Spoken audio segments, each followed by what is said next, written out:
Her story deals with a subculture of heavy metal music that some feel is sending a dangerous message to your kids. The forces of evil on the dark side of devil rock. And I want to talk tonight about the devil and demons and witches and wizards.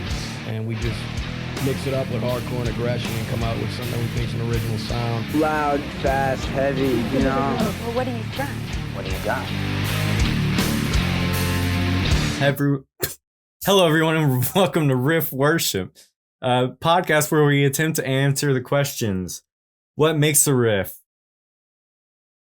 That's it. That's the only question that we try to answer here is what makes a riff. We talk about albums that contain riffs that we love. I am host Justin Swindle, joined by his best friends Dylan Adams and Austin Paulson. Guys, if you haven't watched the news this week, how are you doing? Dylan's got his horse blinders on. I'm all right. Doing all right. If we haven't answered what makes a riff, this record today has a million of them. I'm sure we could take a look at, but yeah, doesn't really answer the question though. And just has a bunch of them. I read the Necronomicon when I was 15, and I thought it was full. I thought that John Fogerty was full of shit. I read that book and was like, this definitely isn't real, but I definitely could see how somebody could read it and come up with a lot of great shit. And damn, did they ever. There's a ton of bands that sure did. Yeah, we're going to be talking about one of them today, but before we get into that, we are talking about a death metal record, a death metal band.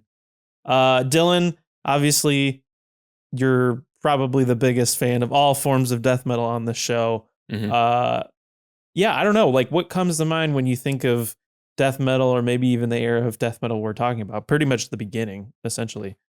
When I think of the beginning, I think Slayer essentially started it all.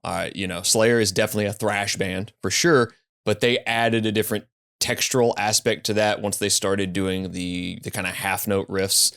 They started doing they were a little bit more dissonant than maybe the other thrash bands. Most of the other thrash bands were more based out of new wave of British heavy metal, combining hardcore with that sort of thing.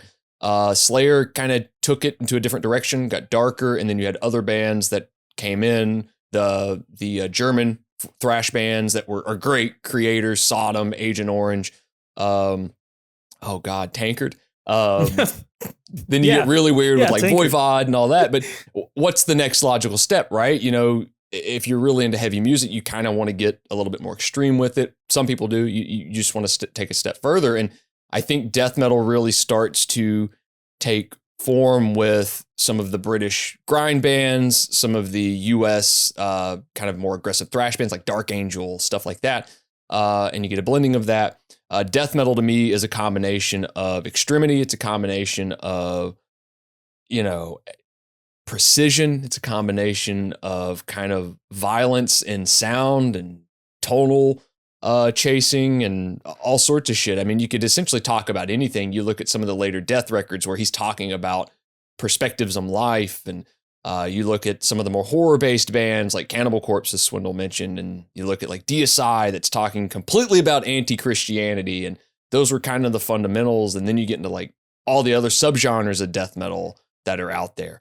Death metal could be as, topical as it could be, and it could also be as fantastical as it needs to be, right? There's really no kind of parameters on that, even though it's one of the only forms of music that everybody like shits on something for experimenting even the slightest bit, which is hilarious. It's like, oh man, there's keyboards on a death metal record, bah, even though it's all over this one. Yeah, I would say almost about, I would say just about everything you kind of surmise there, you probably tie to this record. Yeah, keyboards. There's a fantastical quality to it. It's violent. It's extreme. I was a big fan of thrash metal growing up. That was kind of like my foray into getting into like, out of like the hard rock and maybe just like the proto metal era. And I was like, okay, this is the natural progression here. I was a big fan of, one of my first CDs I ever had was Kill 'Em All, Metallica. And I think when I heard this, I was certainly, not long after, I was primed, because I feel like they kind of share maybe a similar raw, young, just maybe even nervous quality to it. But we're going to be talking about Morbid Angel's 1989 debut with Altars of Madness that was released on Earache Records.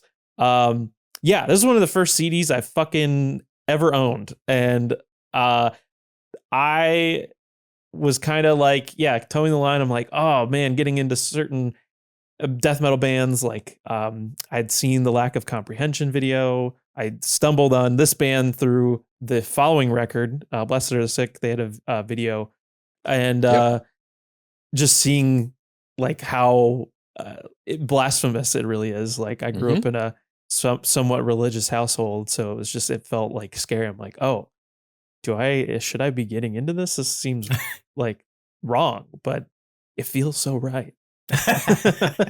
The town I lived next to had 14 churches in like a very small, 14 churches. I actually made a point to drive around and count the motherfuckers. 14 churches in a very small area. So stuff like this that was completely anti-religious completely hooked me at any point. It's like, okay, game on. Like, all right, what are we doing? Yeah, it's like you're like a shithead teenager, and or at least in my experience, that sort of thing, demons and fucking aliens and whatever else, thrown onto this record, like horror movie keyboards and like blistering guitar solos. It was everything I could have, 15-year-old me probably could have ever asked for. So, discovering this was definitely very formative and kind of, influenced stuff that I would get into after. Dylan, that was the first time you ended up on a FBI list, I'm sure. When they caught you driving around town counting the churches, they were like, this guy's up to something. Counting all those oppressed Christian churches. Knowing how small that town, it's probably like one every few feet. Shit. Yeah, it's something. That's what draws me to death metal, is it's very much just like as twisted as it could be. Literally, it's as twisted as it could be in some facets, but then you get to this approach with it, which is very much fantastical in a lot of aspects, but also very much religious, anti-religious doctrine, but not in the unthought out way. Maybe I like a couple of those early Deicide records, but I feel like after the second full length, it's like, okay, all right, we get it. Yeah. Like Bible Basher, that sort of thing. Yeah, it's kind of a weird thing, because I feel like they certainly are tackling themes that bands before them have done. Yep. Like you mentioned Slayer, and I would even, throw like, if we're talking about like, kind of bands that influenced this sound, I think you also have to throw in Hellhammer and Celtic Frost in there as well. Absolutely. So there's a little bit of that. So I think Morbid Angel like definitely approaches a lot of these topics in the same way. But what was always interesting to me when because I would watch so many interviews online all the time. Like there was a great grindcore special that Hard and Heavy did that I watched on YouTube that was available there. There was a Thrash Till Death. I remember watching like interviews with David Vincent, who we mentioned kind of off air, being like the spokesperson for the band, with that deep, booming, kind of low voice.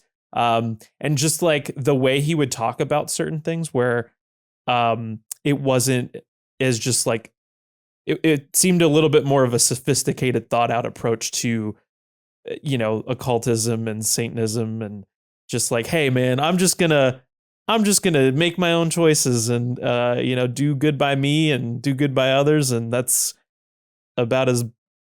all I can do. And also demons are pretty cool too, I guess. But yeah. I mean, there's definitely a finesse to how this band approached it, right? There's a much more scholared kind of educated approach to it than, maybe straight from the hip like those Deicide records were, or some of the other bands of that nature. And it became a trope a few years later of, a lot of bands were kind of doing this satanic thing or anti-religious thing. And, it was either early death metal was either very anti-religious or kind of gore soaked, right? It was just, you hadn't really got the in between yet because it was a new genre. I mean, this album came out in 89. Death metal had been around 3 years, 4 years, maybe. Well, depending 85, who you ask. 7 Churches, blasphemous thrash proto death record. Right. The first death record, Scream Bloody Gore, 87. So, I mean, there's definitely just like this macabre thing to it. It's filthy. It's absolutely disgusting. So, yeah, I don't know. This band just always kind of stuck out to me as, like I was a huge Death fan, Chuck Schuldiner fan. But then you have this one that like also kind of like having this guitar virtuoso and writing these great songs, but in just like a completely different way. Like there's a weird, almost like psychedelic element to this band that I don't know, like they just really set themselves apart from like all the other stuff that was going on in Florida to me. There's definitely a Eddie Van Halen quality to Trey's guitar playing, like all over it. Very much this weird virtuoso-esque thing that he's got, and he only sounds like him. There's really nobody else that sounds like him. There's a lot of guys that are definitely influenced by his playing, and you can hear little subtle things here and there, but I mean, just the way he approaches like a whammy bar as part of the song, not just like a solo piece. And his solos are also really, really strange. It's not, this band isn't just the typical kind of Slayer solo where it's just chaos with no tonal center, right? It's all there. Does happen, but that's not the only. Yeah. Right. Yeah. Like it's on here, but it's much more, it seems like it's much more melodic in a sense, and everything kind of makes sense as opposed to just flying off the handle and like, I'm going to hit this whammy bar 48 bars. Like I'm just going to do it. And there's a kind of an anonymity to him as well. That's carried throughout this band's whole legacy. You don't really know what's he building in there kind of thing. And it adds to the legend of this band, which is kind of all over the place with all the people that have been in it. And, I think this band is most known for this kind of classic era, right? Those first 4 records, truthfully, we've talked about one in the past. This couple band, times. right. 2 episodes basically on the same record. Right. But I really wanted to go here because, I agree. I think this is like the lineup I would say this is the lineup that most people probably think of when they are considering, or at least the first one that comes to mind. Obviously, I think you can approach this band in eras, and there are great eras across the board, some not so great, but this is my favorite because I'm biased and these are the records I listen to. But Swindle, really quick, I know, again, death metal, not really your thing. Any familiarity with Morbid Angel in any capacity? I don't remember the name of the record, but I remember that record that I think it was 2011 that had the song I'm Morbid on it. That's it. Yeah. I remember that one distinctively. Right. Well, and that's an interesting album because it sure is. 85% of the album is dog shit, and I'm okay with saying that. There's like 4 pretty solid tracks on there that could have been a really good EP.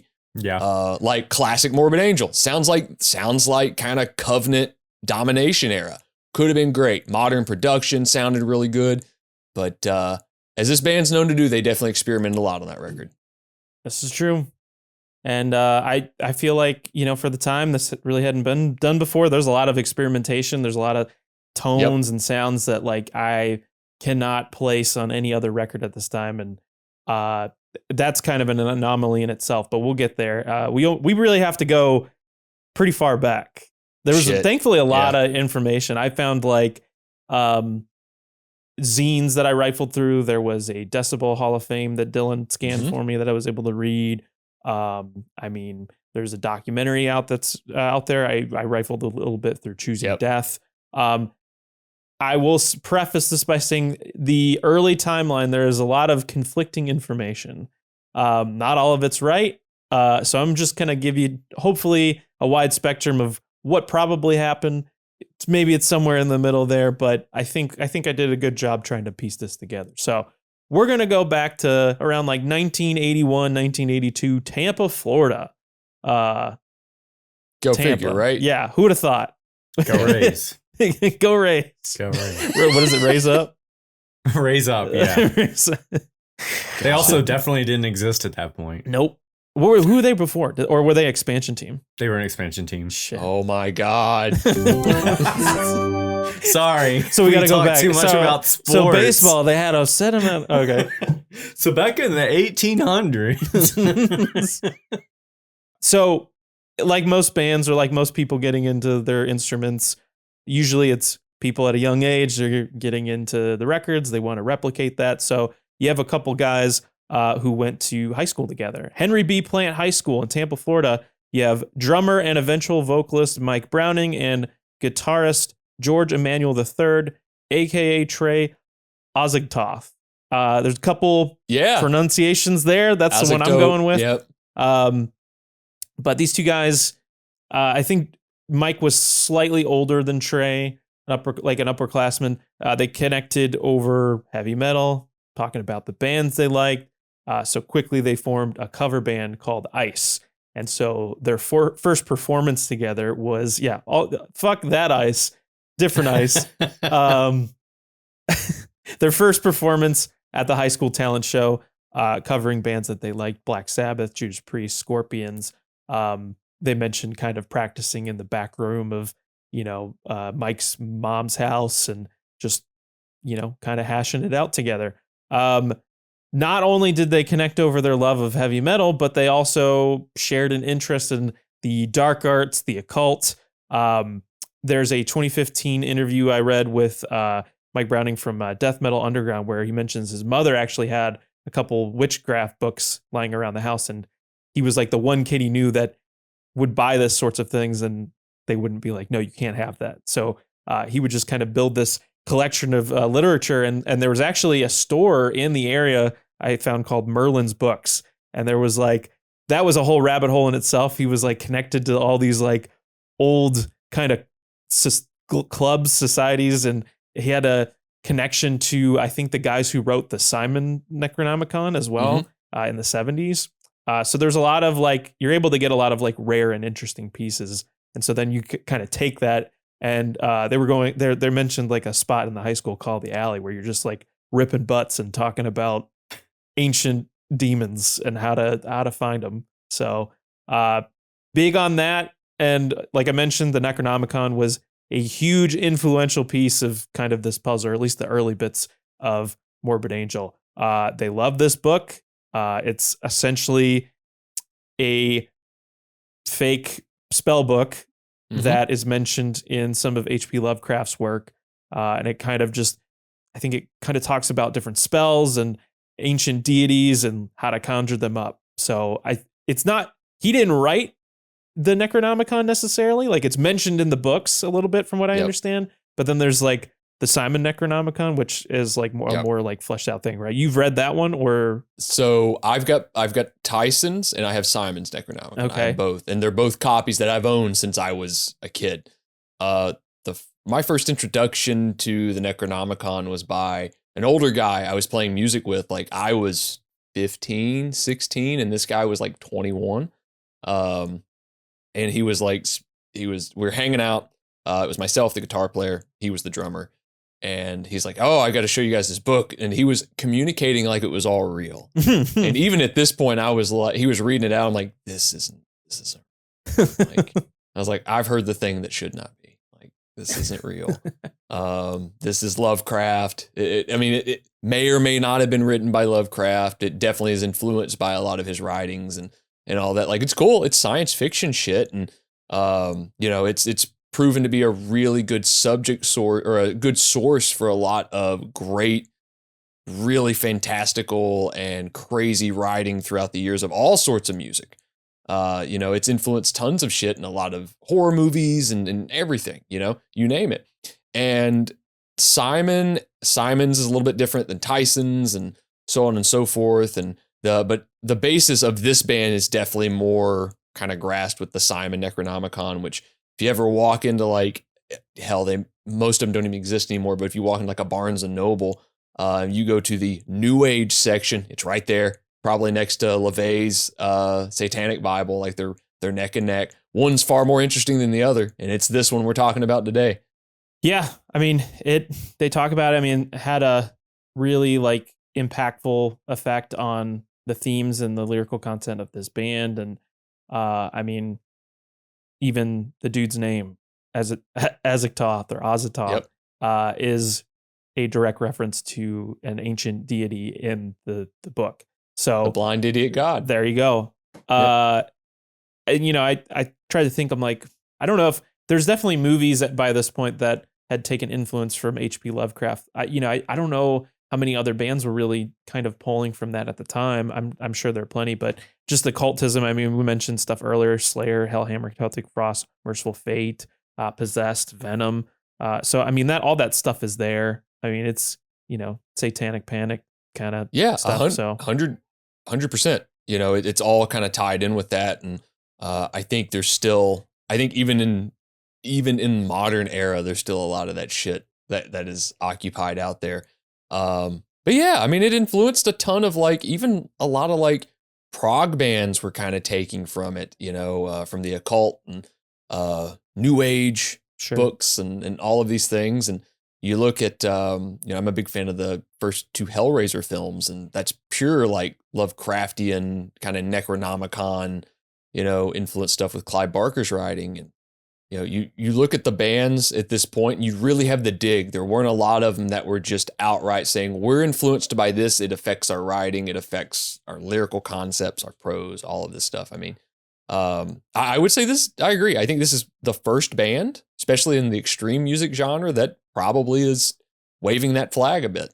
Yeah, like really diving into it. You said new age.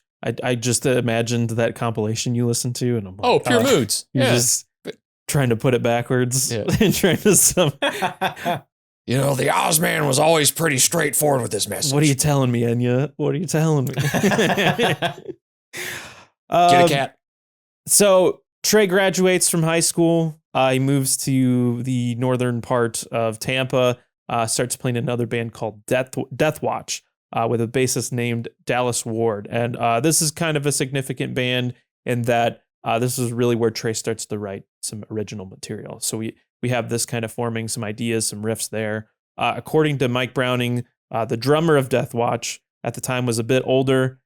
He lived in another part of the city, and he would only really come on certain weekends. So he wasn't a consistent drummer in the band. So what did Trey need to do? He needed to find a consistent guy. So he recruited his old friend, Mike Browning, to come in and start playing in Death Watch.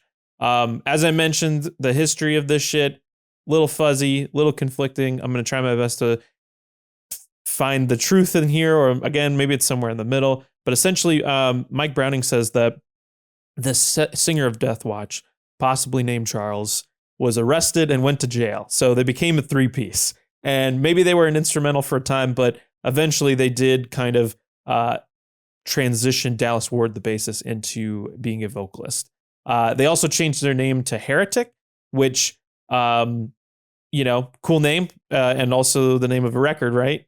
2003's Heretic. There you go.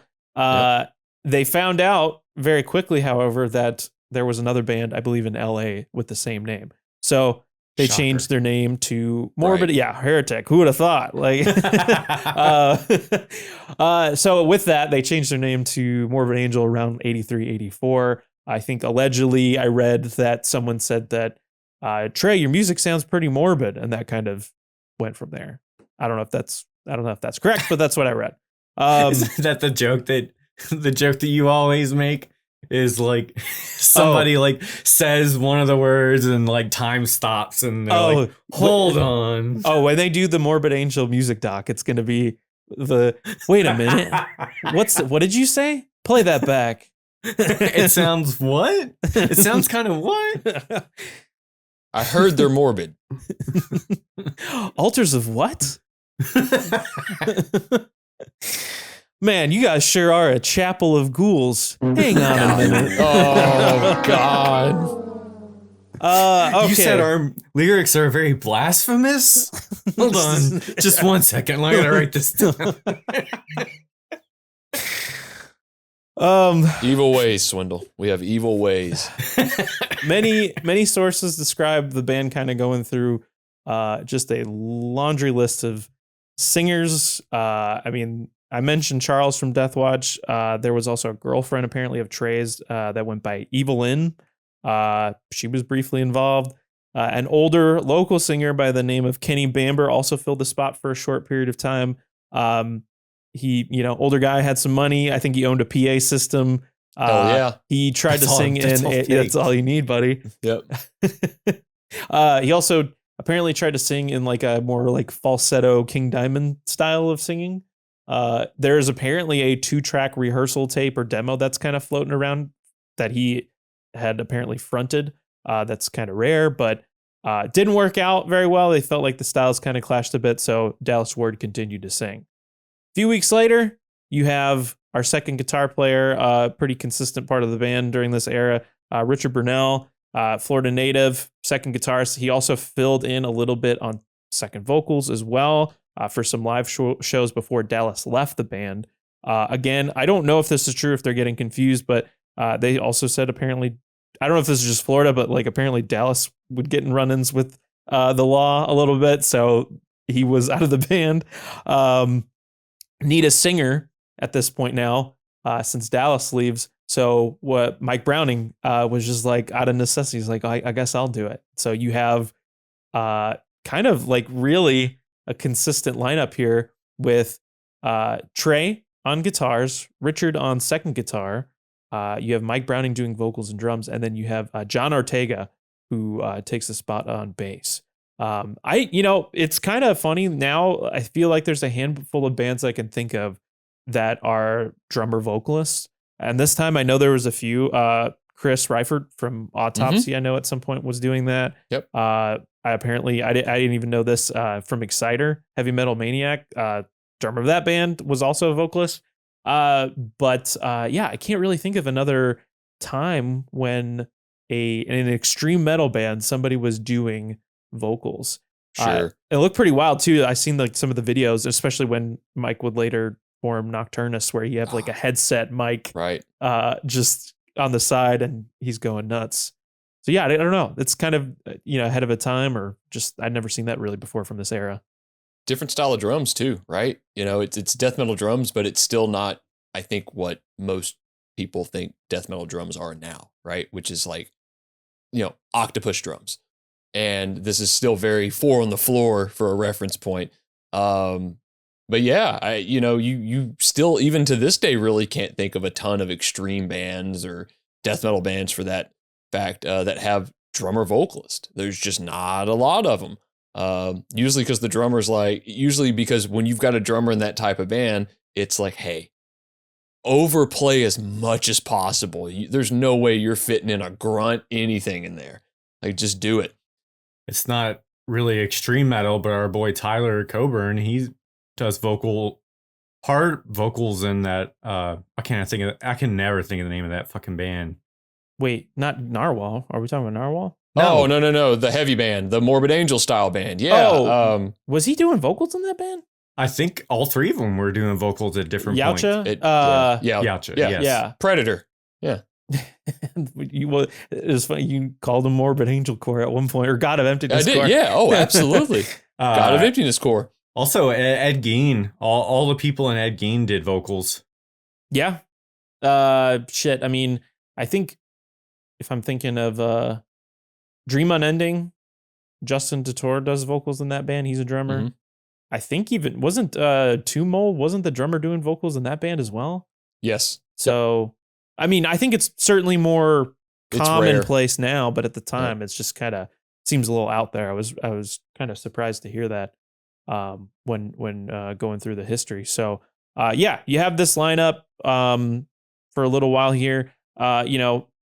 We're talking about kind of like the early stages of this form of music.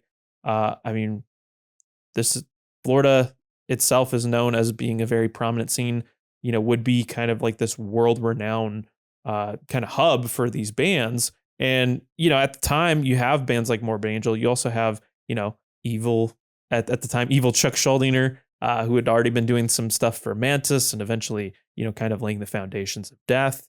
You have bands like Executioner, which would later become Obituary, Nasty Savage, Ravage, Amon, that again would become Deicide. So this is all bubbling up, and they kind of mentioned there's like, I don't know, maybe a bit of healthy, maybe unhealthy competition.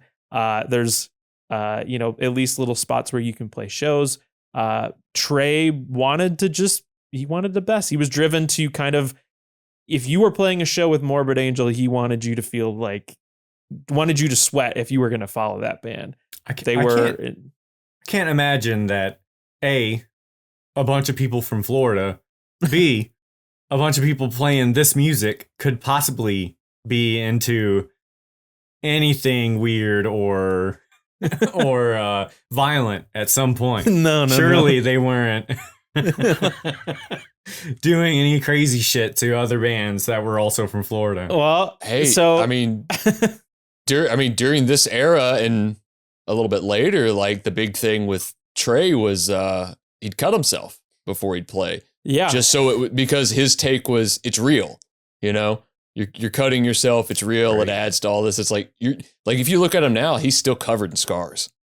Yeah, it was a pretty intense live show that they kind of came up with. I mean, it's at the time, I mean, the most extreme form of this music on stage.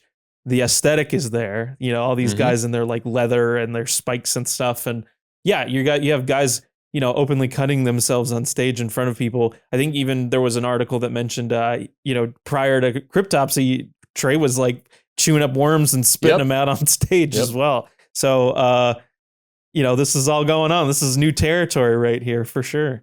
It's showbiz, baby. Hey man, give them a show.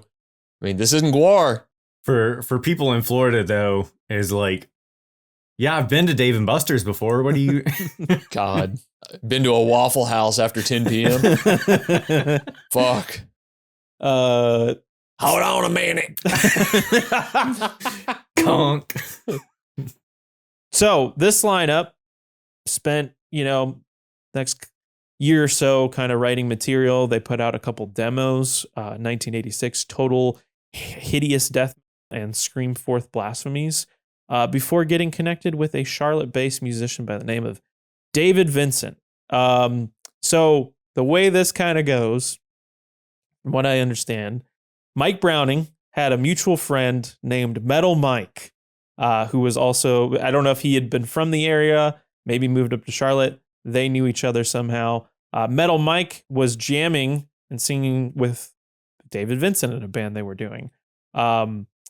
I think at a certain point, David was interested in starting a label. David was basically working in a porno shop, and next door there was like a live rock club. And so he would go after work, after, sorting the tapes and all the ticklers and all that stuff. He'd try to unwind with a beer and watch some heavy metal music. And, during that time, I don't know how much of a scene there really was in Charlotte, but you'd have a circuit of, heavy metal cover bands coming through. But I feel like he always wanted to hear something more extreme, being very influenced by Slayer. I believe he mentioned like Show No Mercy and some of those records being very influential to him. So he wanted to start a label. I want to say it's Gorek. That's how I'm going to pronounce it. Gork Records. So through Metal Mike, he gets connected with Morbid Angel. And so they sent him a few rehearsals, a few rehearsal tapes and their demo, and didn't even see him in person, never went down to Florida. He signed him, sent him a contract on the spot, and basically fronted him the money for their would-be debut record, Abominations of Desolation, in 1986. So he gives the band this money. They rent a U-Haul, they pack up all their shit, and they head up to Charlotte, North Carolina to record a debut record. It's so interesting too, because this is very well prior to World Downfall, which we'll get into, because David played bass on the Terrorizer debut. Yeah. As well. But hearing like, hey, we want you to move up to North Carolina to record this record, and the band ends up staying there for quite some time too, from kind of legend. So they record this record in like 6 days in the studio. The band themselves had never really been. This is like their first time in like a professional studio. And so with that, in the live situation in the practice space, they seemed pretty content with what they had come up with. But when you record stuff, it doesn't really lie. Whatever you put down the tape, it's gonna be there. So when they recorded the material 6 days, most of the band went back to Tampa, and Trey stayed back with David to kind of mix the record. And he was just really, really dissatisfied with the product. The songs just weren't there. Really I think he kind of described on all fronts, but especially the rhythm section, he was pretty just not happy with. So this is where it kind of gets a little contentious here. So Trey comes back from Tampa. According to Mike, Trey was told by David to let John Ortega, their bass player, go. And so they replaced John with another bass player that was recommended by David Vincent. His name was Sterling Von Scarborough. And he'd been playing in a band, I think, in Atlanta called Incubus. So he joins the band for a blip. But ultimately, I think Trey just realized in the band's current iteration that he was just not going to be able to achieve the sound he was looking for. So he fired Mike Browning and he fired Sterling. And then he and Richard Burnell were invited by David, like, say, hey, let's keep doing the band. Why don't you move up to North Carolina and we'll keep doing Morbid Angel. We'll just do it here. And that's essentially what happened. He and Richard packed up their stuff and they moved to Charlotte. Yeah, I listened to this record and it contains a lot of the material that would ultimately end up on the record we're talking about today, but you kind of do a comparison and it's a different vibe. Like night and day. There are some drum parts that Mike is playing that would carry over, but for the most part, it's hard for me to even like go back and because I do know altars so well and hear them being played like that because they make sense to me in the other form. And the way that Mike playing it changes. It's a whole different vibe and changes the feeling completely. So, obviously we have ultimately got Nocturnus out of this. And even before that, Mike and Sterling reformed Incubus after he left, Morbid Angel.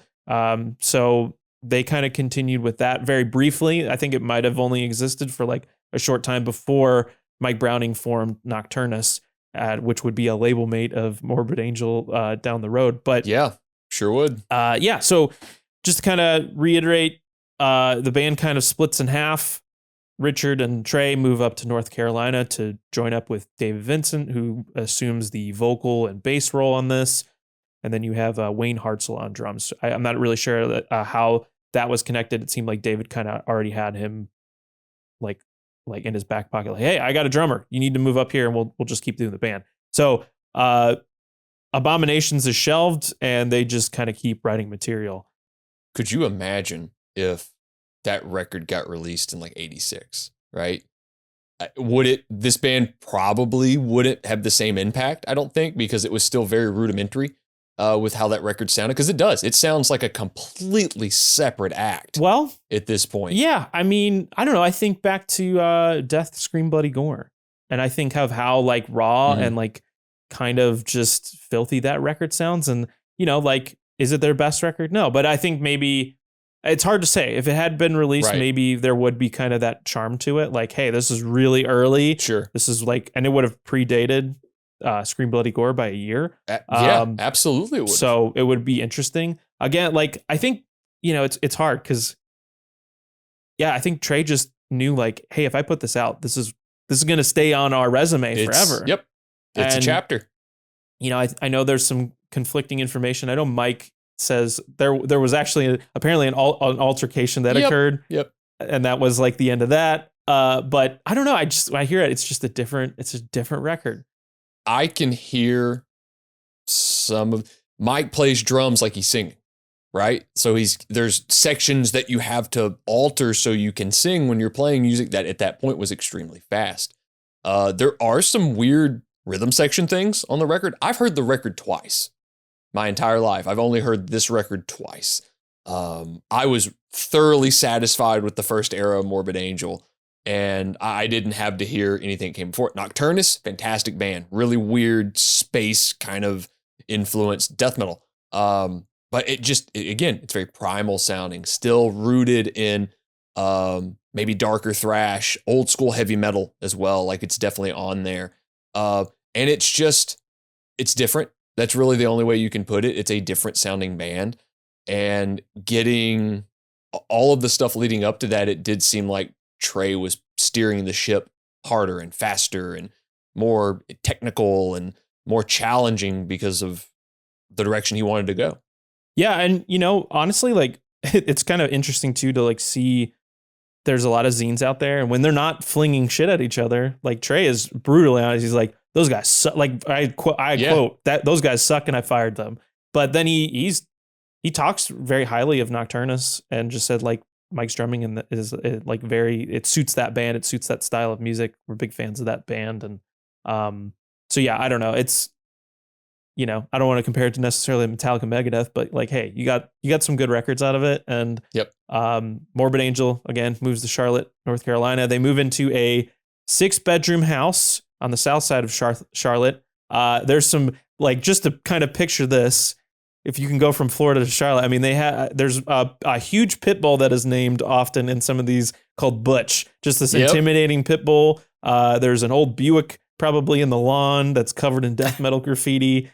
These guys are rehearsing night and day. They're partying here. We actually did mention this briefly in our Burning Witch episode, because if we remember, Edgy 59 is from North Carolina. Yes. And apparently they would hang out there with some of the Buzz Oven guys and stuff like that. So, oh my God. Imagine all of those people together in under one room. Dude, the amount of illicit things that were probably in and out of that complex. Yeah. I mean, that's essentially what it is. My God. One of my favorite kind of side stories from this era is obviously there's the death metal band Nile, that is now a classic band, but Carl Sanders is around all of this. He is mentioned by name in the Choosing Death book. And he's in like a thrash band or maybe a classical heavy metal band, and wasn't really into death metal until he saw Morbid Angel. And he was like, oh, it can be this? I'm fucking gone. Like this is absolutely, because he's a Charlotte guy, or maybe Asheville, somewhere in that area. And just a cool little tie in there. Yeah. You gotta find jobs too. You're in a new space. All 4 of these guys worked at a car wash up the street. Could you imagine fucking working at the car wash? Yeah, exactly. Car wash. That's what the 70s movie is about, right? Is about a death metal band starts a car wash, and we gotta save the record, guys.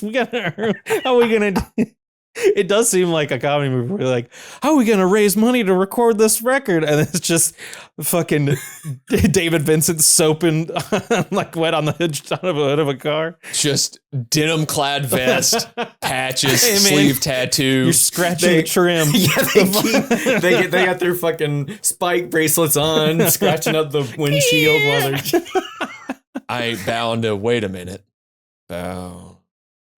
Okay. Got it. Influences from the wash. Beautiful. Instead of the like spinny thing to dry it off, or with soap on it, it's just dude's hair. Windmilling on the.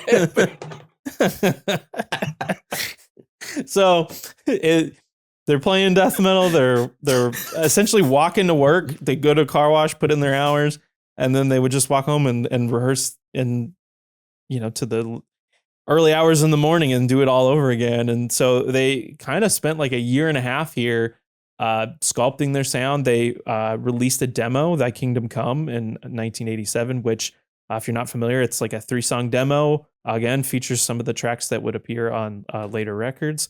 But this was like a demo. I feel like that they kind of describe setting them out a little bit in underground circles. Got a little bit of buzz, and it was tape traded heavily, which is another aspect of this that is very, very important, because I don't think this band really would have gotten anywhere without these kind of like underground networks and circles. Like, they relied heavily on some of the connections they made through this and playing shows, and we'll kind of get to it in a second. But yeah, this demo was very important. They kind of like mentioned, we're like, all right, we got to just record this demo. And they intended to like, we'll do it cheap and we'll record it. But they ended up getting kicked out of like 3 or 4 different studios in this amount of time.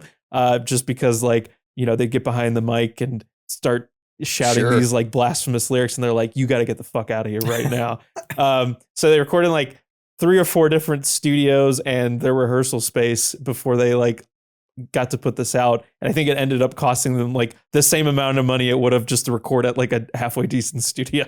So oh my God, it's like the old Brother Where Art Thou scene. Y'all play any songs? What kind of songs y'all play? That's a mighty fine picking and a grinning you got there. I'm gonna give each you $10 piece. You know, I bet if the people from Morbid Angel are listening, they surely weren't expecting to be compared to Oh Brother Where Art Thou. It's down there somewhere. Hey man, it's there. It's sweaty. That's true. Yeah. So 1988, the summer of 1988, Morbid Angel opted to move back to their home state of Florida.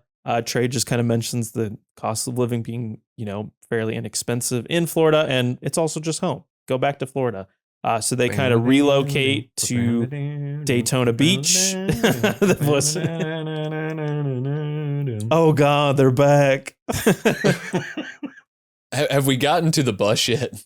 No, but we will. So they essentially relocate to Daytona Beach. A few weeks later, their drummer Wayne Hartzell essentially just up and leaves. He just quits the band randomly. And I love the story. I think it's in Choosing Death where David Vincent is like, yeah, he just like said, he's like, yeah, I got to go do something. Packs his bags in the middle of the night and then is just fucking gone. Went out to get milk and bread and never returned. Hey, has anybody seen Wayne? Dad? Don't worry, son. I'm going to get milk. I'll be right back. Poor Nelson.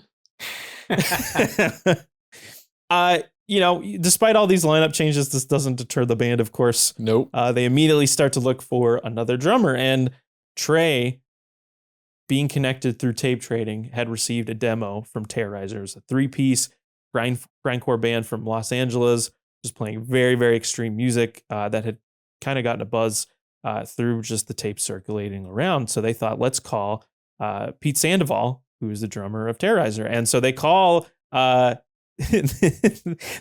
Pintado, the guitar player of this band, under the guise like, hey, can we talk to Pete? Maybe he knows somebody that we could get in our band. Maybe he can point us in the right direction. He's like, yeah, sure. He's like, and then David Vincent's like, maybe we could just take him. And he's like, yeah, sure, whatever. Like, it didn't seem like they were a very active band at this point. They kind of mentioned all of these guys being very young. So a lot of the clubs are like 21 and up. So they weren't like playing like a ton of shows. They might play like a high school or maybe like a party or something like that, but they weren't super active at this point. So they get in touch with Pete. They kind of like, hey man, we think you'd be great for this. You need to come out here, join our band. I think you'd be a really great fit. So they send him a couple of rehearsal tapes. They send him Thy Kingdom Come demo. And he basically sold his van, packed up all of his stuff, and took a bus to Daytona Beach without really knowing anything about Morbid Angel, not really knowing anything about the scene. He just took a shot, and the rest is history.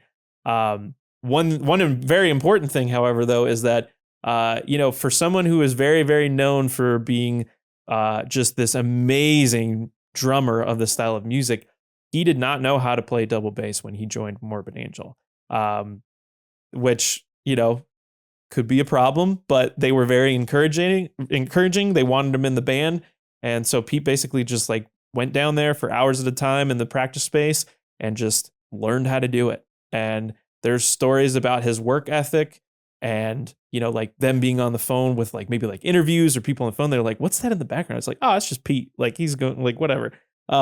There's stories of, you know, the band members coming back home from work and he's just passed out in a pool of his sweat. And they're like, hey man, you all right? And he's like, yeah, I'm good. Like from what I gathered, he basically had like a very short amount of time to learn all this shit. And he was just like 2 months. Right. Just guns it through this. And when we get to the record, there's aspects of that you can definitely hear. But like it's to have that drive and that initiative of I'm going to learn how to do this come hell or high water. And like, if I die, fuck it. You know, I got a story, right? And it's not like Pete was a bad drummer by any means, even beforehand, because that Terrorizer record is fast. Which I had thought, it's kind of funny. I had thought that band, just figured, okay, well, this album came out on Earache. Surely that's like how they got connected, but that wasn't the case. No, that didn't come until like after. Basically, from what I understand, they had maybe signed a contract with Earache to do a record. And so it was recorded posthumously. Like they were done. They were just like, let's do it. And so Pete was already in Morbid Angel at this point. He's talking to David about it. And he's like, yeah, we'll do it. That's how. So they invited Oscar and Jesse to come out to Florida. I think maybe probably just after this album Altars was done being recorded, and they just pumped those songs out, and that was it. And so then Pete, you know, stayed in Morbid Angel. Oscar ended up being in Nausea, and then Jesse Pintado joined Napalm Death not long after that. So, and that album, to those who have for whatever reason not listened to it, that's a tremendous record. You talking about World Downfall? Yeah. World Downfall is a tremendous record. It is fast. It's intense. It's early kind of death metal influenced grind at this point. Just a rad record. And it is weird to think like all of these Morbid Angel like connections to different bands that were on Earache at some point, you know, Nocturnus and Terrorizer. And it's interesting. Yeah. Also, Pete earned a nickname because of how proficient he was on drums, Commando. But yeah, it's kind of interesting to say like, oh, this guy had like 2 months to learn how to do this. And now he's just like forever known as being that dude. We don't have to keep this in the episode, but Dylan, didn't one of the former drummers of Morbid Angel like do a thing at Kentucky Music? Yep. Was it Pete? No, it wasn't. It was Tim Young, who's been in a ton of other projects as well. I remembered us going. I just didn't remember which drummer it was. Yeah, that was the drummer that was on that I record. Oh, thank you. Yeah. Pete couldn't do it because Pete had like life-altering back surgery at the time or something because of how he played. Yeah. And Tim ended up doing it, and Tim's been in a shitload of other projects, Hate Eternal, so on and so forth. So, you know, talking about Pete's work ethic and learning drums, I feel like that kind of carries over with the band as a whole. You know, even when I'd watch those like documentaries growing up, I mean, seeing this band, you know, basically like kind of rough it out practicing in a fucking storage unit in Tampa, like all of that's like, I was like, wow, what the fuck? This like, what is this? There's footage from one of those, and this is in '89, where Trey is just kind of vamping, like playing.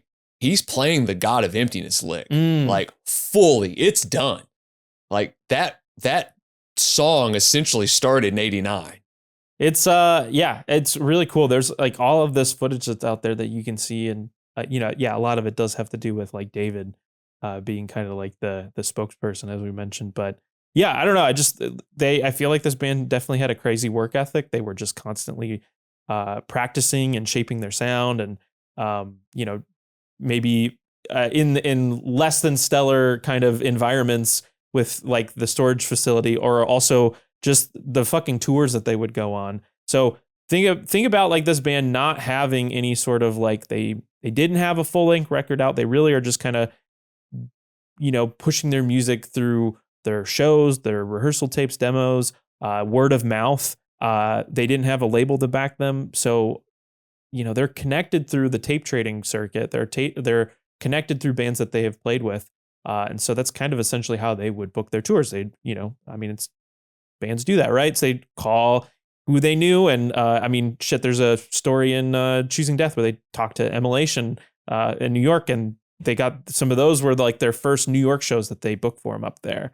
And they talk about driving like this old school bus that they had converted into a tour bus, and just driving this around, the East Coast or parts of the country. It's very crust punk-esque. I played a lot of shows with a few different bands that you'd go to the venue and it'd be one of those like weird festival kind of things where like there'd be a billion bands and you would see the school bus and it's just loaded with people, except this bus in particular has probably 6 people and a pit bull.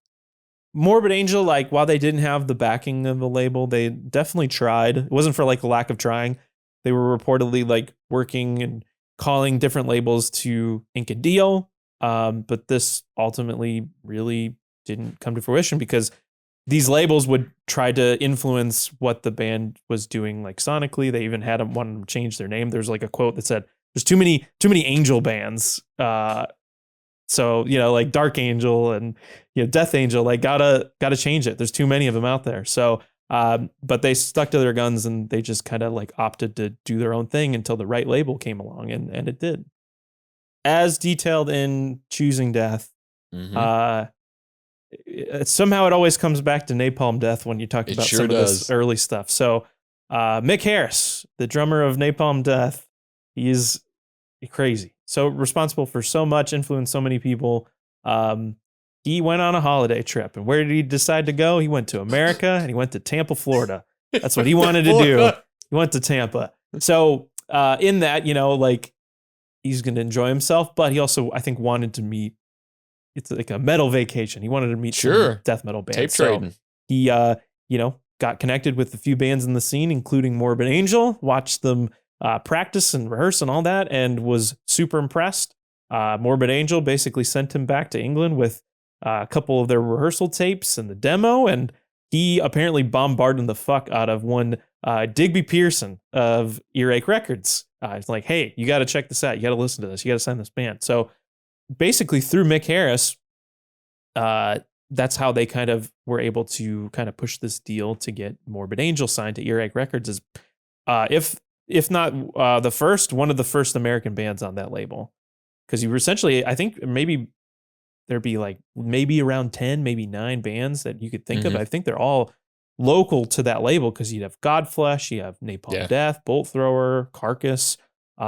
So, if it's pretty early tapping into at least the American market for this label. But he was the one guy that was all these other labels are trying to, put their spin on you. You gotta play this way. You gotta change your name. He was the one guy that was kind of got what they were doing and wanted to let them do the thing. Yeah, there's it was in the notes and I'd never realized this, but Monty Connor had attempted to sign the band or had shown interest in the band, and maybe the label Road Racer probably at this point in time really hadn't shown a whole lot of interest in it. And it's how wild that could have been. I think that dude is thanked on one of the early demo tapes. So that would make total sense because Monty's hands are kind of all over a lot of the early death metal records, and early 90s Death, Sepultura, Obituary, Deicide. You look at the American side of that, Earache was essentially what Roadrunner was for America with a lot of the early death metal bands. And it just shows again how influential Napalm Death is to extreme music in general, because not only are they, multiple members leaving that band and going to form different projects and do different things, and but you've got their influence with helping transfer to different, tapes and everything. Well, and if I'm not mistaken, in the research, Mick is also the reason that Terrorizer got connected with Earache, because he had also gotten that tape. He was trading with Jesse. So Of course. I want to say that he had a hand in that as well. And, through that, Jesse Pintado joins Napalm Death in that kind of thing. So yeah, it's a weird connected circular thing. Like time's made up. It's all, yeah. Construct. It's all a construct. That's the word. So Morbid Angel's debut album, Altars of Madness, was recorded and mixed in 5 days at the now world famous Morrisound Recordings in Tampa, Florida. Can you think of all the sounds and all the shit that you heard? Can you believe a record was recorded and mixed in 5 days? It's very hard to imagine. The riff to day ratio on that is pretty interesting. Yeah, it's gotta be nuts. I mean, they describe like there wasn't really any, like this is, a new label. You're recording your first release for the label. There's not a huge budget and there's really not a lot of time to fuck around. So, I mean, this studio, obviously, Morrisound Recordings, they got one of the co-founders and the engineer, Tom Morris, to help them put this together. By this point, bands had certainly been recording here. Yeah. Bands like Executioner / Obituary, Savatage, Nasty Savage, Agents of Steel had already recorded at Morrisound by this time, but I doubt it was the lauded studio that we know it as now. I feel like more than anything, it's just like, hey, this is the studio in Tampa that has recorded some metal bands. But then you look at like this year alone, this is kind of really where it pops off for me because 88, 89, you have Death Leprosy. This year, obviously, Altars of Madness, Sepultura, Beneath the Remains, Obituary, Slowly Rot, Corner, No More Color, and Terrorizer World Downfall. All 89 releases. So, as I mentioned earlier, a lot of the material that was used on this record, not all of it, but most of it had come from earlier demos and rehearsal tapes. So you're kind of like lifting that, and I believe a good chunk of it was also intended to be on Abominations as well. Trey and Richard had mentioned in the Decibel Hall of Fame article that I would say that most of everything was kind of solidified. They knew what they were going to play. The solos might a little bit of some structure, some patterns, but for the most part, there's like, it is what you hear is just like as organic as it gets. Like Trey mentions, there's like hardly any scales going on. It's more of like, I wasn't even really looking at the fretboard. I was just kind of seeing what felt good to me. And I think you could definitely hear that on the record. It is more of a texture. There's certainly some technical ability and some playing going on. I think it fits, but I do feel like it is more of like he's trying to conjure something up for sure. Like it's certainly more of like an atmospheric textural piece than anything. Kalima. Yeah. Kalima. I agree. There's definitely some conjuring happening. There's I will say between both of those two gentlemen and their guitar playing abilities, Trey's is very much this abstract kind of chaotic thing, and Richard's is very kind of rooted in classic rock and heavy. You can hear it. Yes. Richard's is it's got subtle bends and subtle vibrato and that kind of thing. Very, very like classic heavy metal stuff, although exceptionally fast. And Trey's is this like, I'm in another world. This is what it sounds like is going on in my head. This is what I have to get out of there. Even with some of the different tones that he's using, the phaser that's kind of all over this record in very subtle atmospheres. Like, I don't want to go too deep on this, but like Maze of Torment, right? There's phaser all over it. But like the solos that just Richard and Trey's playing is very similar and meshes really well, but it's still really different. So Pete, being the new drummer, had a couple months to really like learn the material and like try to figure out how to play double bass, as we mentioned. Remembers this time very fondly. He's a young guy, he moved out to Florida, he's in this new band, it's very exciting. But he had never really been in a professional studio before. And I mean, I think through that, you kind of get what you hear on the record. This is a grindcore drummer. He's a young guy trying to figure out this new style of music. it plays like a punk grindcore drummer coming in, and it's very fast. So I think even too, they kind of describe like, you know, he is a quick pummeling drummer, and maybe if they could go back, they might try to like push harder for some of those like slower grooves, or maybe like kind of push the tempo down a little bit, which you would definitely get, I think, on later releases. But for this one, I think it's just like everybody's excited. They're ready to get in there, and it's fast. There's no letting up, really.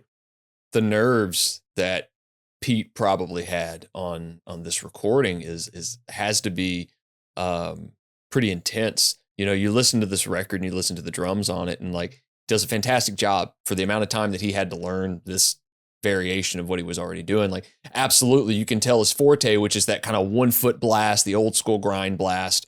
But there are points in there where the double kick is still really solid and really rock solid.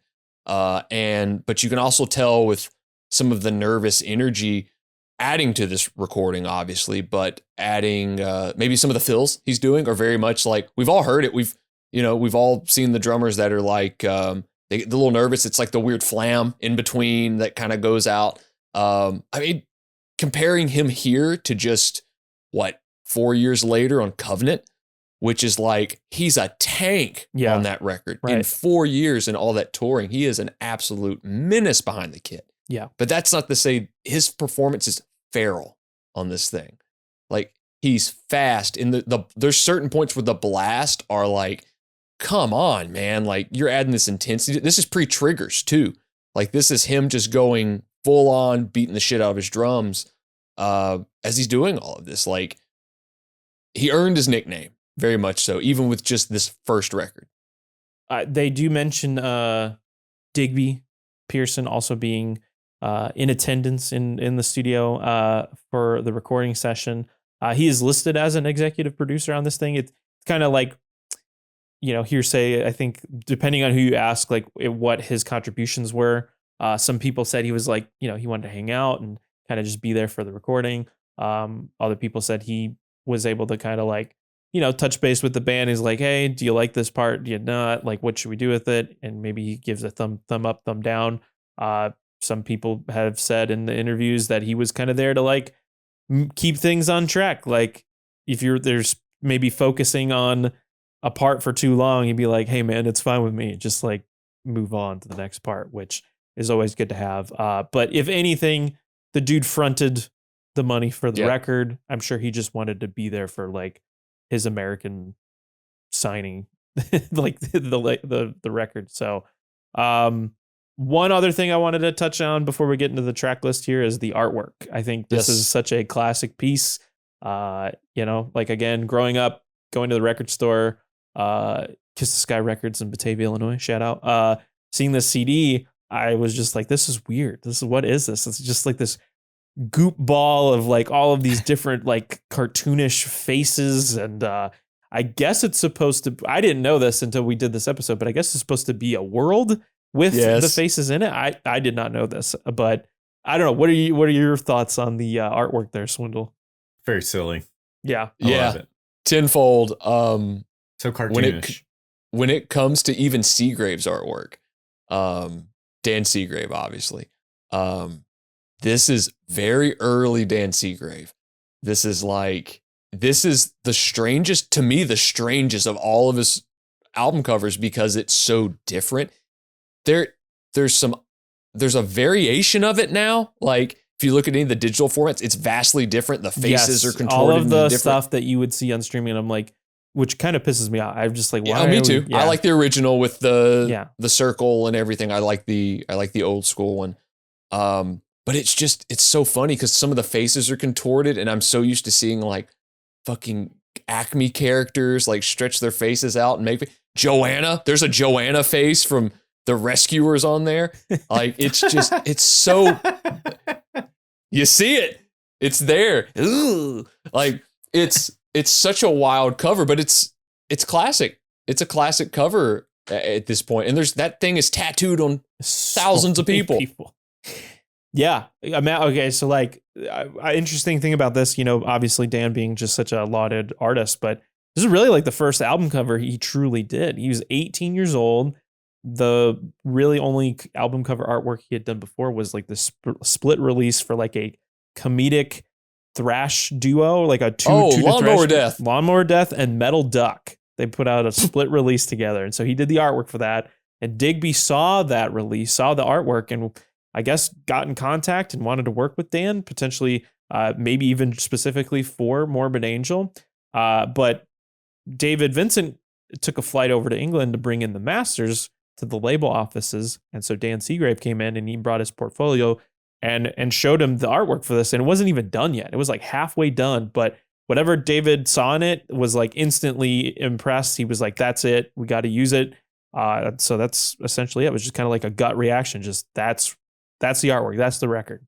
To kind of add to how much Seagrave's artwork progressed in a short amount of time, along with this form of music.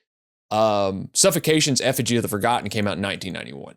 Yeah. If you look at this compared to that, it's like, holy shit. Like his art's synonymous with this first run of death metal too. And it's like up there with like Ed Repka, right?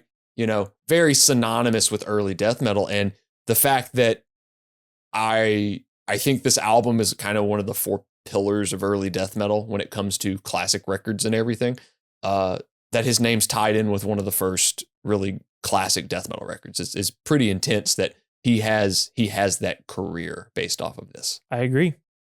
So with all that said, my long-winded kind of history leading up to this record, gentlemen, we have about 10, technically 9 tracks that were on the original release of this record, clocking in about 34 minutes. So Swindle, what was your first impression turning this record on for the first time? I'm assuming. It's fast. It's fine. I thought it moved well. Everything made sense. I do think there was like one song. I don't remember which one. Oh, Lords of Fevers and Plagues. It seemed like they just were like, this song has to have a guitar solo. So they just like smushed it in because I think it's a key change and it like stops the song. Key change to a guitar solo. They key change back to the song and end the song out. I was like, why'd you stuff that in there? That track is like, you can definitely tell it was maybe a track used for something else. It was written around the same time, but it's like it's the more kind of old school sounding track. Like it's got more kind of a possessed vibe to it, to be honest, with some of it. But yeah, but sorry, I didn't mean to cut you off. I just wanted to bring that tidbit up about that song.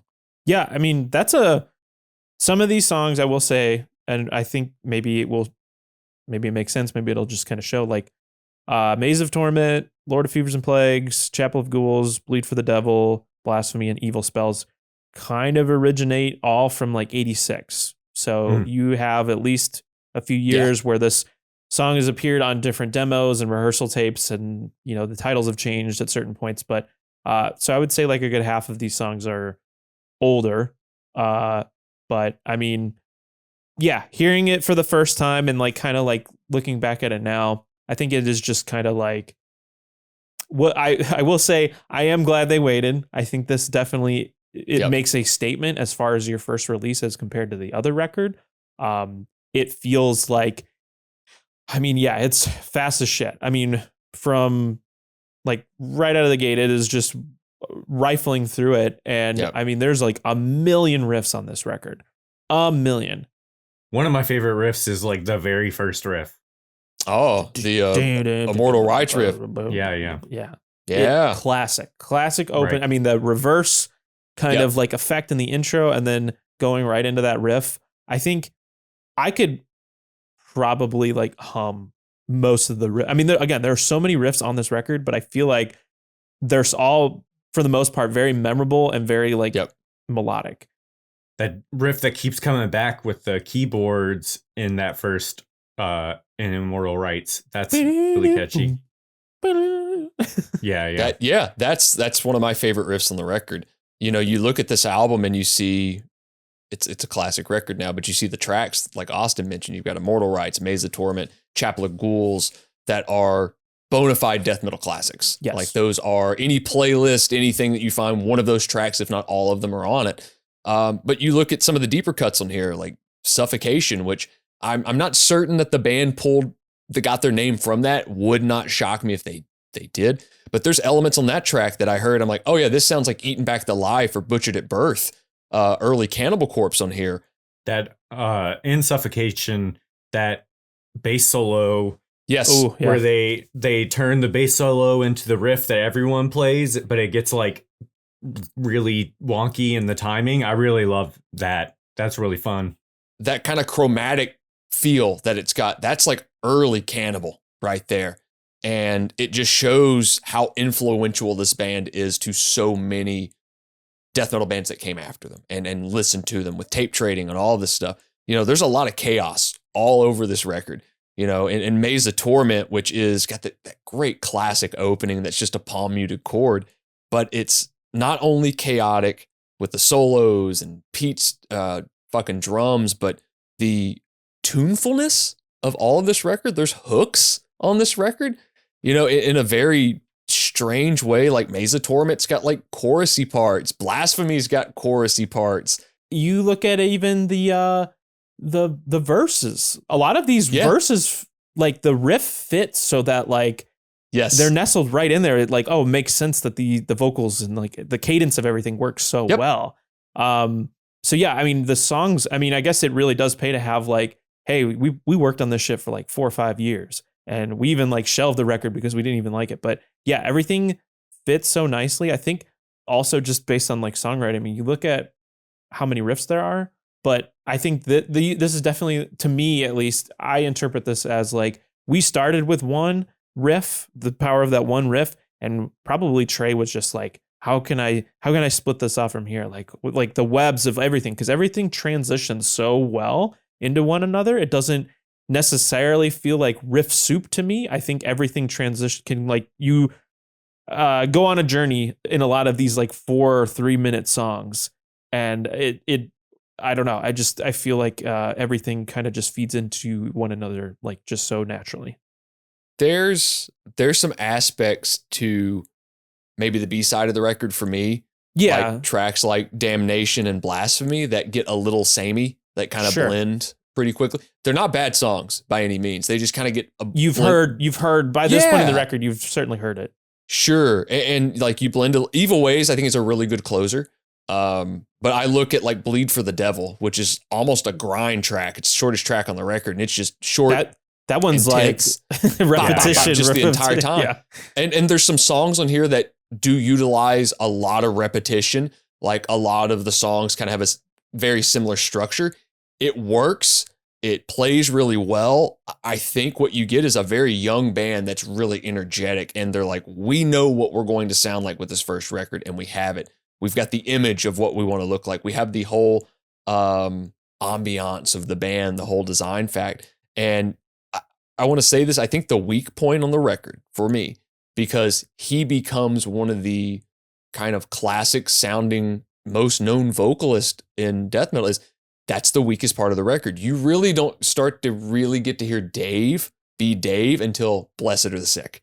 And then from there, you really get David Vincent. I don't think his vocals are bad. I think he, to me, and Mike kind of pointed this out in some of the interviews, I feel like because Mike had maybe performed on a lot of these songs already, maybe he's just trying to emulate Mike's style of vocals, which I think you could make the argument. You put those side by side. I think they definitely sound closer than what he sounds like on Blessed or Covenant or the later records, because it is just so, I mean, it's a difference. Like these are kind of more like raspy, kind of higher. And he has such a low register kind of like bellowing vocal on the later records that like, I'm like, it's different to go for and even be introduced to this band through Blessed Are the Sick and then go back. And it's like, oh, that's different. But I like the vocals, but I agree. What I will say that I think he does do well, though, however, is he enunciates. And like that was like pretty pivotal. If you're like, you know, obviously this album is very melodic. There's a lot of hooks, but you can hear everything. And when you're like a 15-year-old kid and you're like, hear a lyric like "Your God is dead" or "Kill the priest," and like, it's like, whoa, what am I listening to? This is crazy, dude. Going back to our Covenant episode in hearing the line "Confront me, O unholy one, bastard Satan." Yeah, like fully enunciated, like every single lyric there, and then hearing like "Dominate" not too far after that, and hearing every line on there. It's like, yeah, this is death metal to me. This is what I want. I want that enunciation. I want to hear every word. I come from the George Fisher school of thought when it comes to like death metal vocals. I want to hear the spit in your mouth, like as you're forming your words. And Dave, that's not to discredit Dave's voice by any means on this record. It's just, again, I think you hit the nail on the head. He wasn't able to really step in and become himself yet. And I think you get that with the touring and the shows and all of that. And then you get David Vincent on the second record. And David has a presence to him with like Trey's guitar styling, Pete's drumming, and Dave's this really imposing kind of character. He's taller than the rest of the guys, kind of a little bit more foreboding, very intelligent, pretty intense too, very well spoken. And he adds an element to the band that maybe they didn't have before. But to say that that's all he did on the record was sing was like, his bass playing's pretty fucking good on this record. He's doing shit on a couple of these songs where it's like variations where he's not just playing with the riff. He's doing these very different kind of like runs with it and everything. He's not playing walking bass lines, but the guitars are playing a lower octave. He's hitting some notes in the low one, but going up high and playing them there and doing all sorts of shit. And like, you can hear the bass on the record, it's mixed right? well. Yes, it's really mixed well. It's kind of got this great kind of thrash metal kind of clang to it on here as well. And, everything's mixed well. This is one of the better like Morrisound Studios sounding records, especially from this era. You can hear every musician. Every solo is pretty well mixed in there. They're wildly different. And there's some shit on here that is like, what world did we bring this from? How did we conjure this up, to use Swindle's word? But the record, it's mixed really well. It sounds good. It's a almost 40-year-old record and it still sounds really fucking good. I really liked there were two drum parts specifically. I think the chorus maybe in Lord of Fevers and Plagues, and maybe also the chorus in Blasphemy. The timing on the snare of those two parts is like weird, very strange, but he like repeats it every time that it happens. So I don't think it was like a fuck up or a flub or whatever. Right. Yeah. I think it was purposeful, but there were just like so many snare hits and they were hitting at such weird times that I was just like, I can't like begin to imagine what this is. Also, I think my favorite for a while, I thought my favorite riff on the record was going to be under a guitar solo in Evil Spells, the fucking whammy bar riff. The first time it comes in is just under a solo, and I was like, they're only using that riff under the solo. And then like 2 or 3 minutes later, they just like slow down to like halftime and do just the whammy bar riff. Everybody, I fucking love that riff. I don't know, I could put these on like a dartboard and just like fucking close my eyes and throw it and just like probably be content with whatever it lands on. But I mean, Immortal Rights has like a million that I am so in love with. I mean, the whole A side of the record really is just like kind of unbeatable. Suffocation, Visions from the Dark Side, Maze of Torment, Lord of All Fevers and Plagues. I will say probably some of my favorite riffs on the record. I kind of think of this is just a Morbid Angel thing, but like the lurch riffs, the octave riff. Yeah, the octave riff. There's so many great ones. I mean, fucking Immortal Rights has one. Chapel of Ghouls has an amazing breakdown kind of towards the end of the song that is awesome. It's just slow and brooding, and it's got like the original version does have pitch vocals, but this fits it a little better, I think, than that on Abominations. But you got like these like gang pitch vocals on the end of it, and it's just like create such a demonic, satanic vibe, I guess.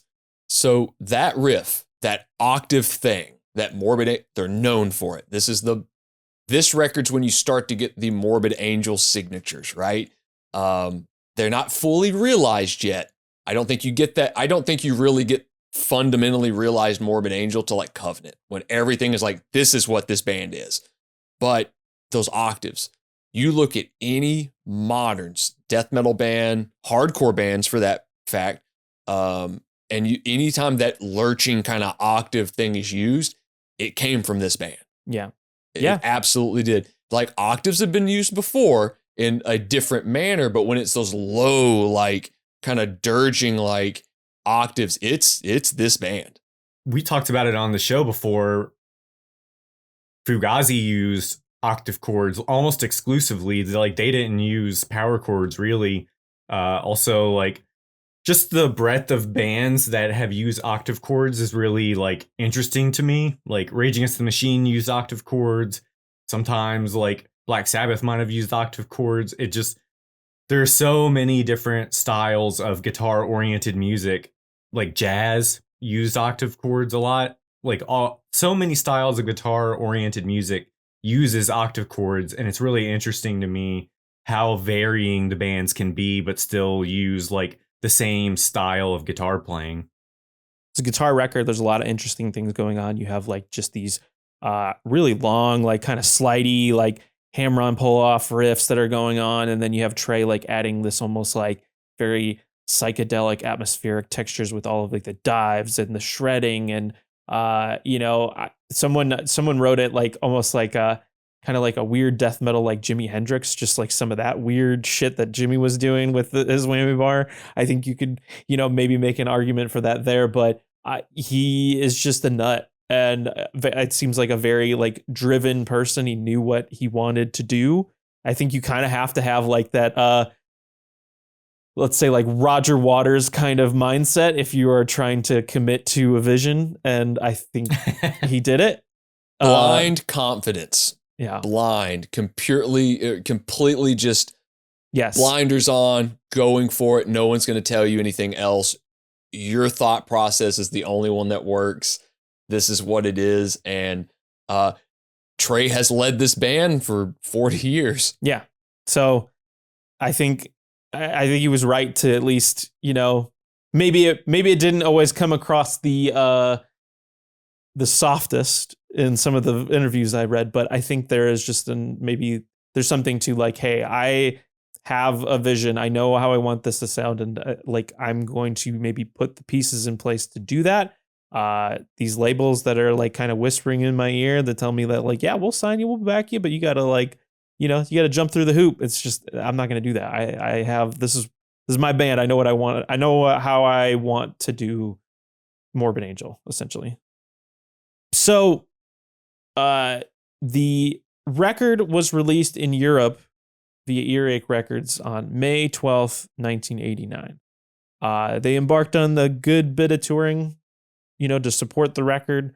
One tour that stands out in particular is the famous 1989 UK Grind Crusher tour, which featured 4 Earache bands playing together, 7 shows in 7 days. You have Morbid Angel, of course, Napalm Death, Carcass, and Bolt Thrower playing through the 10th and 16th through the UK. And it's a very memorable tour. I mean, it's kind of a blip in the grand scheme of things, but I mean, there's been articles written on it. It's just one of those things that a lot of people remember because, this is a shift occurring, and I feel like this is a moment where people are being, like at least a handful, 100, maybe 1,000 people are in the room and they're experiencing this new music for the first time. That is such a niche music thing. Is just like, here's a 7-date tour that we're gonna talk about for 40 fucking years. Right? Yeah. Like all the reunions that have happened in the last 10 years where like the first iteration of the band no one ever went and saw, but then like the internet caught hold of it and wouldn't stop talking about the band, and now they've gotten back together and they're like That's so niche music to be talking about a 6-day tour for 45 years or whatever. And I'm sure there were definitely people in attendance, and I'm sure Not this 45 years. It's the same age as me. If the tour was in 1989, it's the same age as me. Yeah, 45. 36 years. Yeah. But I think there's definitely something to that where like maybe I'm sure they didn't know at the moment that this is like a huge thing. I mean, the tour was literally just a package to say, hey, we're a label. We have these bands. We're putting out a compilation record with the same name. Buy it. Like, yeah. Money, baby. Yep. It's going to be us soon. Yeah. Yeah. It's, it is wild to think too, because I believe Morbid Angel and Napalm were like co-headlining this tour. Potentially, yeah. I know they essentially finished. So they did these 7 days with all these bands, and then they just kept going through the rest of Europe with Napalm. So that would make sense. One thing of note to, just to piggyback off of that. I mean, this is also Morbid Angel's first tour of Europe. They had never been there before. And so you're, again, an American band and a band like this being exposed, obviously all these other bands had kind of formed a bit of a following in their local scene. So I think most of these bands could probably pull a couple hundred by this point in their own show. But now you're having all these fans come together, and people are seeing Morbid Angel for the first time, and they got a record out. And what's this about? Right. So first UK tour, first European tour for Morbid Angel. It's also worth mentioning that Napalm Death. This is Barney Greenway's like first performances with Napalm Death. This is Jesse Pintado's first performances with Napalm Death. I'm assuming, like leading up to Harmony Corruption. So yeah, I think so. Yep. So there's just a lot of different. I mean, it's Barney Greenway, dude. That's the dude. That's the vocalist of Napalm Death, and this is like his first run of dates with that band. So after the Grind Crusher tour closed, they finished out the rest of Europe. Like I said, I think they did a couple tours of America, into 90 and 91. But it should also be worth mentioning too that this record didn't come out in America right away. Insane. Almost for like another year. This is an American band. They're on an English label. So if you wanted this record, you were going to have to pay import prices to get it in. And there's funny. It's like reading quotes. It's like, yeah, I feel so bad. Like some of these kids are having to pay, like upwards of $20 to get a CD over, or like a record over or something. Yeah. Oh no, $20 in the 1980s. Ooh, booga, booga, boo. I can't buy a fucking record for less than $35 goddamn dollars anymore. We're in the good version of history. This is it. Yeah. Definitely. We definitely are. We're winning. Yeah. So yeah, I mean, they're not, there's no stores carrying this in America really, unless you're paying those import prices. So you really had to, again, they're out there doing it. They're busting their ass. They're on tour, but you really kind of had to know where to do it. Like I wouldn't have thought like, yeah, who do I call up to get this? Is it in a magazine? I'm assuming like you go to your record store, like I'm sure there's a connection there, but like, you do some work to try to get this record in. You gotta talk to the CD guy in the back of the movie store to get the Morbid Angel. Right. and think of this too. Like, obviously we've all heard the stories of I was going through the import bin at the record store and I found Motorhead, whatever. But think of it this way. If you needed to order a record, you had to talk to the guy at the front desk who was like, I can get it for you. It may take 6 weeks. Yeah. And it's like, it's going to ship from the UK and it's got, UK postage and all that shit on it. And it takes an eternity to get it in. My very first record that I got from this band it's a Blessed Are the Sick picture disc, but I didn't know how to. I'm just like, I gotta order this. I gotta figure it out. I didn't know. I didn't even know it was a picture disc when I ordered it. I think it's just like, gotta get the record, and it shows up, and it's from the Royal Mail. Yeah, yeah. I'm like, oh shit, what have I done? Like, I probably could have got this somewhere, but I mean, this band, I think they had enough buzz where like people are trading tapes. I mean, shit, Abominations was being fucking bootlegged forever until they released it. Like Earache was just like, we got to stop these bootlegs. We got to release this in like 91. So I think there's certainly an interest. They know about this band if you're in these sorts of underground Right. circles, but it was hard. They didn't, this record, hard to believe it did not come out for a year in America. An American band didn't have a record out in America. And I would say that the tape trading definitely helped out once this record was released, because people are tape trading, sending tapes to each other. It's like, hey, I don't have a copy of this. Can you give me a tape of this? Sure. Dub a tape, send it overseas, wait a few weeks. Some kid in like Iowa is getting a tape in the mail from like his buddy, in, the UK, Britain, of like, here's this really second-rate version of Morbid Angels, Altars of Madness, but like, you got it. The songs. That boy turned out to be Corey Taylor. one of those 13,000 guys in that band. But eventually, Earache does sign a deal with Combat Records.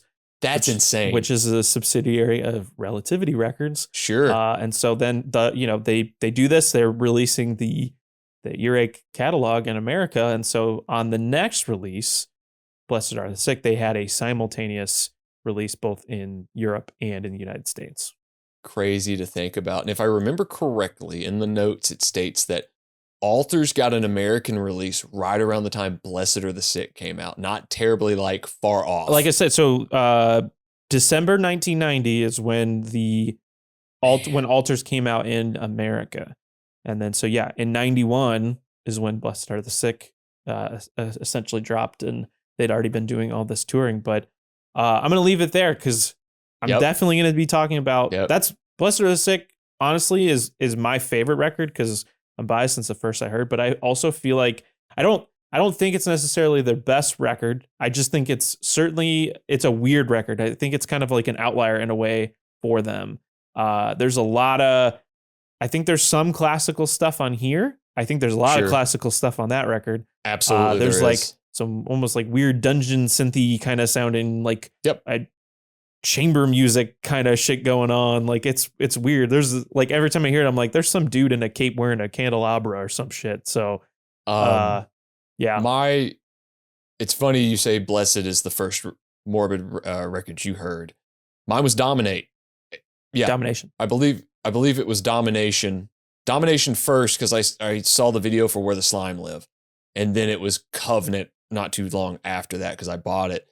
And it's, as you said, it's kind of hard to go backwards when it comes to like extreme bands, because you can't put the ink back in the well, right?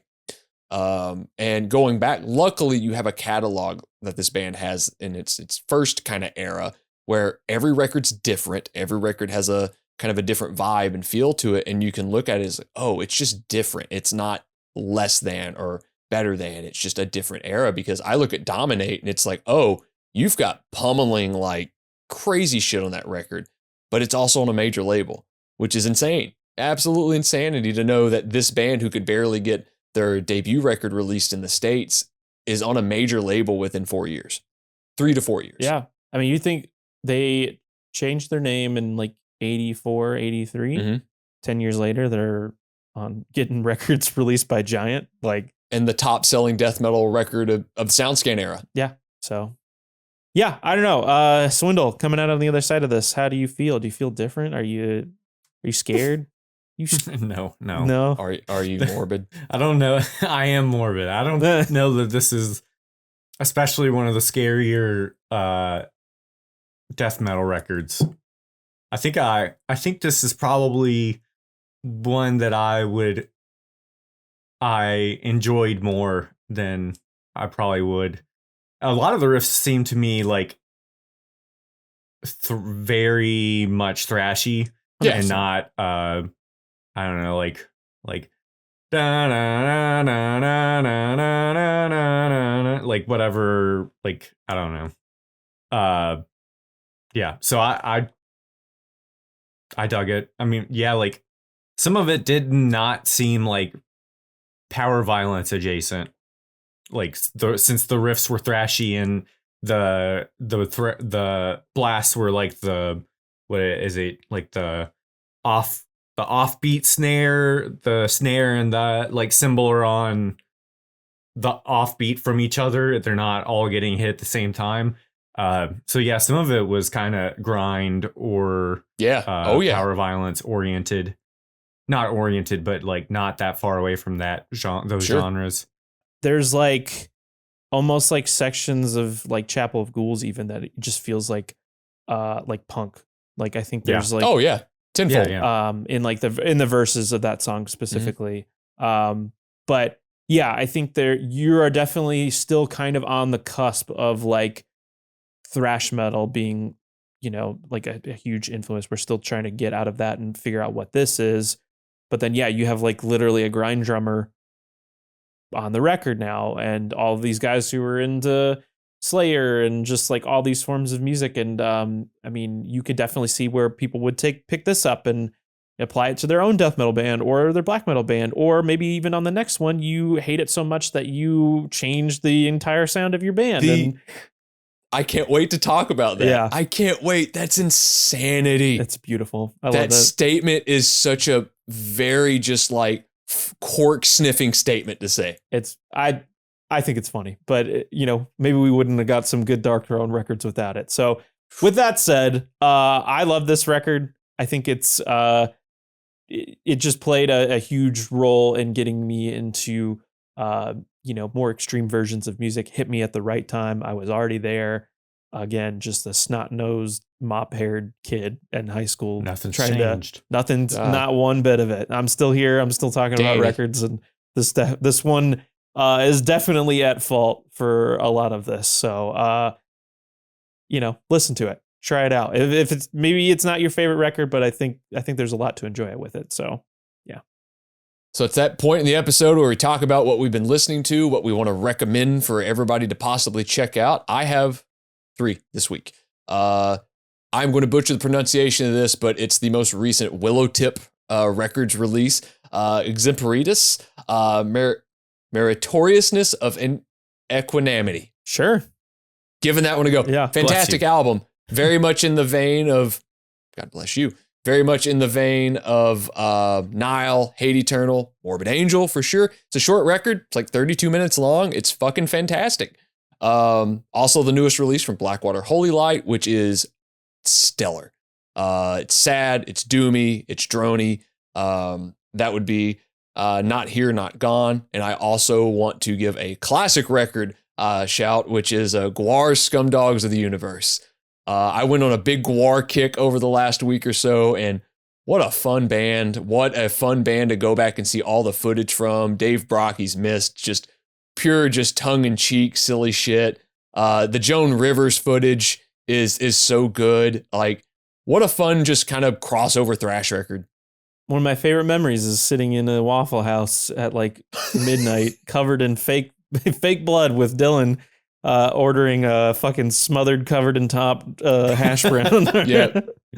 You weren't even the first person covered in blood. No, I wasn't. You're was right. there that night. You were the first person covered in fake blood. That Fake was there blood, that night. There's the Home Alone 2 line where he gets in the cab and he's in New York, and that cab driver turns around and goes, "Ain't much better in here, kid." Teenage Mutant Ninja Turtles also. Oh, when, yeah. Look like a giant turtle in a coat. Yeah. Where you going? Like something like a big turtle. I got 2. I meant to share this the other week, but we had some stuff come out, and there's still tons of stuff coming out. So Sure. I'm just going to go ahead and share. I had heard of this band and hadn't really spent any time listening to it, but I saw that Peaceful Records was doing like a reissue remastered version of this EP by Psy, the Japanese avant-garde black metal band. The EP itself is called Ghastly Funeral Theater from 97. And then I even listened to I believe it's their third record, Hail Horror Hail, from the same year. And this is, from what I understand, where the band starts to get very experimental. And I maybe didn't quite understand what that meant when I read it, but when I got into it, I was like, this is fucking awesome. This is so cool. There's like, of course, all these black metal parts, but then it's like, hey, here's like some acoustic passages and the saxophone's here all of a sudden. Like, it's so neat. It's not weird for weird sake, but it is. I like listened to this during like some pretty rough drives in the snow, and I was like, this is awesome. Like, it's cinematic. Like, it's beautiful. Compared to their debut album, which the title is slipping me, and I got one of the represses of it over here. Their debut album is very much like Hellhammer, like primal black metal, and it's so wild to see where that band goes. There's still some of that stuff on here for sure, but this is it's Cool interesting. band. So it was definitely a nice surprise. My last one is a recommendation that I got from our good friend David and Atre Billis. I was again making a drive in traffic, and I was like, "Hey, I got like about an hour and a half a commute. Send me something." He sent me an 8-minute grind EP. Just on repeat 6 times. I listened to it a lot. So the band is from Australia, where he is from. The band is called Agents of Abhorrence, and the EP is called Character Dissection. It's from 2006. He described it as a 3-piece grindcore band on aluminum neck guitars from 20 years ago, before it was cool. And it's awesome. It's like, again, 8 minutes of just like the craziest shit you've ever heard. It's weird immediately, which I certainly appreciate. There is a connection to the band Internal Rot as well, which is another great Australian kind of like death grind band. But yeah, if you got like 8 minutes, I think you can listen to it on like fucking YouTube or something like that. They put 8 minutes of music on a 12-inch as well, Insanity. which is awesome. But Economical. so that's what we've been listening to as of late. Check it out. The links will be below. You can also check us out on Instagram and Twitter at Riff Worship Pod. You can email us at riffworshippod@gmail.com. You can check out our playlists, Hits from the Crypt, Riffs on Repeat. We're always updating those playlists with a bunch of new stuff that has been coming out this year. We got a bunch more records to talk about. We'll have some interviews coming up, some really fun surprises, so definitely stay tuned for that. But until then, I've been Austin Paulson for Swindle, for Dylan. This is Riff Worship. We'll be back next week with something else. See ya.